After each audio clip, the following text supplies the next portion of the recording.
strikes against Afghanistan and with subsequent preemptive strikes against Iraq. Osama bin Laden's been dead since 18th of December 2001. He was at the Battle of Tora Bora.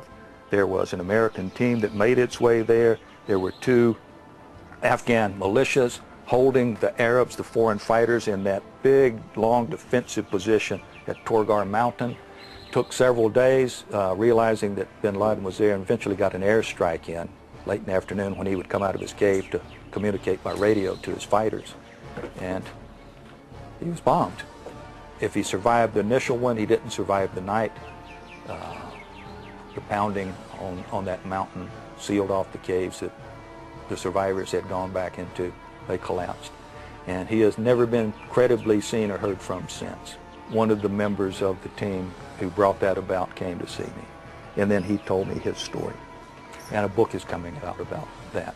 There is no doubt that we've gotten a military, industrial, university, congressional complex of interlocking interests that are then, even maybe it includes also the world of journalism, which is actually turned into the Ministry of Propaganda, who provides the rationale for how we are still an exceptional country. The media is slower than Congress in finding its backbone. We may be in the age that the independent media has gone the way of the buffalo.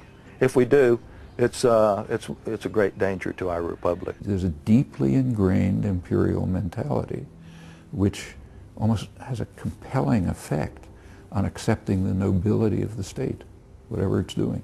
Actually, there's even a name for it. It's called American exceptionalism. We're all brainwashed, psyoped into, we're so good. It's American exceptionalism, it's termed, right? We're the only nation that's great in world history. We can do no wrong. We're always the good guys, and our government is too. Isn't that? It's been called the Disneyfication of history. One of the main obstacles to making an impression upon the American mind about U.S. foreign policy, the main obstacle to changing their views about U.S. foreign policy is that they hold a very basic and deep-seated belief that no matter what the U.S. government does abroad, no matter how bad it may look, the government means well. That their intentions are honorable. They may lie on occasion, they may blunder, they may on occasion do more harm than good. But this basic belief teaches Americans that the intentions are noble. If you hold that basic belief, it's very difficult to accept the idea that the U.S. government in Iraq, for example, is doing something which they shouldn't do, because the intentions are good. If you accept the intentions, you tend to support the policy. Even if the policy seems to be failing, the policy itself is not questioned. And it's very difficult to change people's minds about that. They have been raised to believe this, that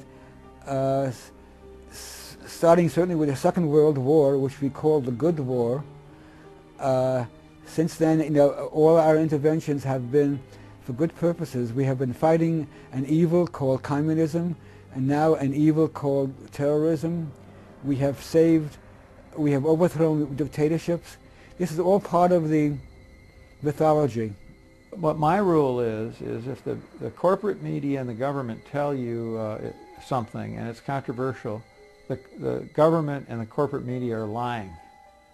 It's Reynolds' rule. If it's controversial, the mainstream is wrong. Before the invasion of Iraq, there was that big demonstration, and there were 2 million demonstrators that when we went home to our televisions, it was like there were a few thousand people in the streets. No, there were not. But those 2 million demonstrators in D.C. were shown in the Arab world. They were shown on Al Jazeera. The dedication to ensure that there be no alternative voice is near fanaticism. The U.S. is dedicated to destroying Al Jazeera. I always encourage my students to go on the internet, go to the BBC, go to Arab news agencies, and see a different perspective, because more likely than not, the truth is somewhere in between. The government, as much as it would like to, cannot control information. And the fact is, technologically, it cannot control information. China is a totalitarian state, regardless of what they might want to say. And it tries extremely hard to manage the internet, to manage information flow in that vast country, and they can't do it. So if China can't do it, you know our country can't do it. The anti-war movement in the 60s was an object of attack, a target of attack by the FBI and other intelligence agencies.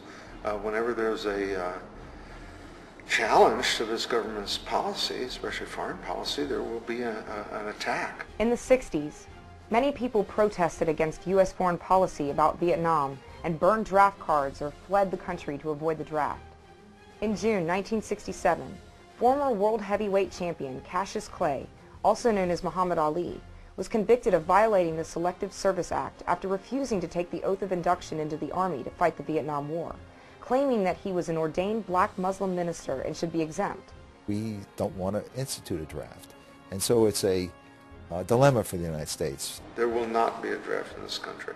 The American people are too disengaged from empire. They don't want a draft. They don't want to pay attention. And the government doesn't want the American people to pay attention, and a draft would create that. Fascism is an authoritarian political ideology that considers individual and other societal interests subordinate to the needs of the state. Without safeguards on the new powers given to the federal government, American civil liberties could vanish. This is the nature of fascism. It's not one party, two party, a vibrant political system. This is institution against anybody who challenges the institution, which could be you people, any filmmaker, any documentary, anybody. The United States has promoted a system of dominance, a system of inequality, and a system of violence, because any time a country has stood up to the United States, they've risked their lives and the lives of their children and their future. Amnesty International said that the Military Commissions Act contravenes human rights principles, and an editorial in the New York Times described the act as a tyrannical law that will be ranked with the low points in American democracy, our generation's version of the Alien and Sedition Acts. This is a dangerous bill. The United States today finds itself in an extremely fragile, unstable configuration in which it must make some very difficult, very costly choices, or else it will, like the Roman Republic, we will lose our domestic democracy and become a military dictatorship. A government that is voiced by the people has participation and contestation, where people get out in the streets and then they contest whatever they feel like they can contest because they have no fear of reprisals. We could be recapitulating the history of the Roman Republic, that we will continue down this path, stagger down it under the facade of constitutional government until we are one huge military-industrial complex. And at that point, we'll simply turn it over to the Pentagon. General Tommy Franks, the commander in the assault on Baghdad, has already said in print that in case of another 9/11, he sees no choice but for us to take over. Since 9/11, of course, we all have seen this restriction of civil liberties, the increase of the police state. Now, where this leads is hard to say. There is nothing more unstable than a country that combines a domestic democracy with a foreign empire. That it can be one or the other, an imperialist nation or a democratic nation. But if it tries to be both, it's going to lose its democracy, that the military ultimately will take over. Ever since the attack on 9/11, we've been wrestling with the constitutional dilemmas of national security, presidential war powers, and the place of constitutional civil liberties. The way in which we discuss, define, and resolve these issues are the ways in which we express our disagreements or come to agreements are of great importance to people around the world, especially to those in aspiring democracies. What is the price of freedom, and are we giving away our rights without question?